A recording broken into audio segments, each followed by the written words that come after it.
Araw ngayon ng Biyernes Santo. Maglalangis po tayo. Dahil wala po nagkuha sa ating mutya sa niyog. Ano? Isang mata, isang bibig.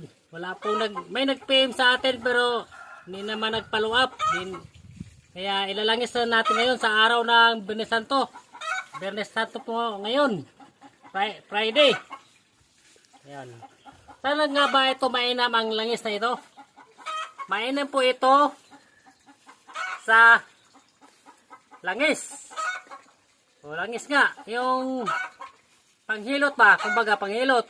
Ito ay panimpla sa panghilot. Mainam po ito kasi mutya po sa niyog. Gawa ng kalikasan ito kaibigan. O. Kakayurin natin to yung laman nito. Yung gata lulutuin. Yun ang maging langis. Mainam po ito sa panghilot sa sakit sa katawan kasi kasuan. Yung panimpla natin sa langisan, mayroon yung mga sangkap, siyempre, yung mga herbal na mga dahon. Yung puro langis lang, mas mainam yun may mga herbal. Isangkap natin dito para lalong nagaling tayo sa ating karamdaman. Ito yung langisin natin ngayon. Ito, mainam din ito sa business, pampaswerte, lucky charm. Lagyan mo lang sa tindahan. Siyempre, ang swerte ay pinagsikapan mga kaibigan. Kung marami kang lucky charm, kung hindi tayo kumilos, at wala tayong pera sa Panginoon Diyos Ama, ay wala rin. Kaya samahan natin ang sipag, kilos at gawa. Gumawa ng kabutihan. Siyempre tayo, swerte kasi nagsisikap tayo mga kaibigan.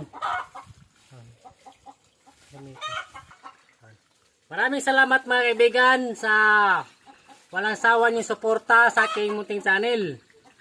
At maraming salamat sa mga nag-subscribe, nag-like, share, at mga mag-subscribe pa lang sa aking munting channel. Nawa ay tulungan nyo aking munting channel mga kaibigan. Paano tayo makatulong sa ating sarili? Ang mismong sarili natin ay walang-wala rin. Kailangan patulungan muna natin ating sarili. At makatulong tayo sa ating pamilya na nawa soon mag-success ang ating vlog. Makatulong na tayo sa ating sarili at sa ating pamilya at ibang tao mga kaibigan. Yan. Sikap na tayo mag-upload mga kaibigan kahit walang nanood. May awa din si God. May manonood din iba dyan at mag-subscribe din yan sa launan. Tinatagal na tayo ito na lang ising ko ngayon.